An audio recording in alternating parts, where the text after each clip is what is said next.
लेकिन एक काम घर परिवार की मर्जी का मत करो जरा। आपने किसी की 99 बार सहायता की और 100वीं बार नहीं की तो 99 समाप्त हो जाते हैं कि नहीं हो जाते हैं? बोलो अरे बोलो भैया, सब पे पानी भर जाता है। लोग फिर ये नहीं देखते कि 99 बार इसने हमारी सहायता की, एक बार नहीं की, बस वही भारी हो गया। इसलिए संसार की जय जयकार, संसार का धन वैभव सुख समृद्धि ये मानना चाहिए हमारा नहीं है, राम जी का है। तो भैया हमारे कहने का आशय केवल इतना है, भक्ति का अर्थ धन नहीं है, भक्ति का अर्थ संपत्ति नहीं है, भक्ति का अर्थ वैभव नहीं है, भक्ति का अर्थ सुख नहीं है। अगर भक्ति का अर्थ सुख होता तो मीरा जी के जीवन में दुख होता ही नहीं, होता क्या?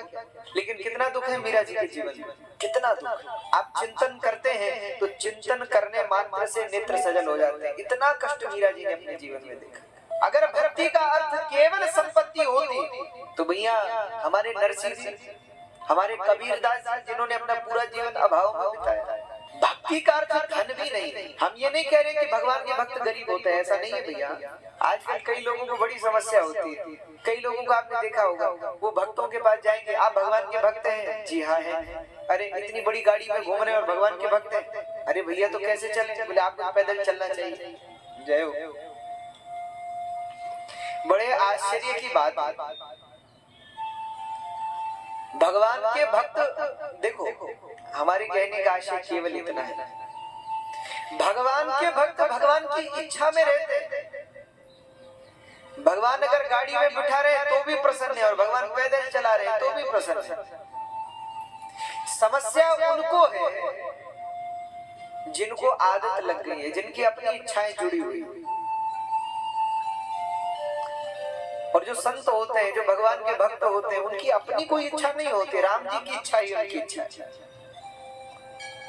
इसलिए हमारे यहाँ कहते हैं, जाहि विधि राखे राम ताहि विधि रही। जैसे राम जी रखे वैसे रहो। अरे भैया राम जी अगर अच्छी व्यवस्था दे रहे हैं तो हम क्यों भूखे मरे? राम जी अगर बढ़िया 56 भोग दे रहे हैं तो उनकी इच्छा, बहुत अच्छी बात है। और राम जी अगर कल सूखी रोटी दे रहे हैं तो भी क्यों हम दुखी हो? भाई राम जी की जो इच्छा, वो 56 भोग दे तो आनंद, और वो रूखी रोटी दे और कई लोगों का दृष्टिकोण ऐसा होता है कि ये भगवान के भक्त हैं, ये संत हैं, तो इनको तो झोपड़ी में ही रहना चाहिए। ऐसा नहीं है भैया। आप वैभव में रह करके भी वैभव से मुक्त रह सकते हैं।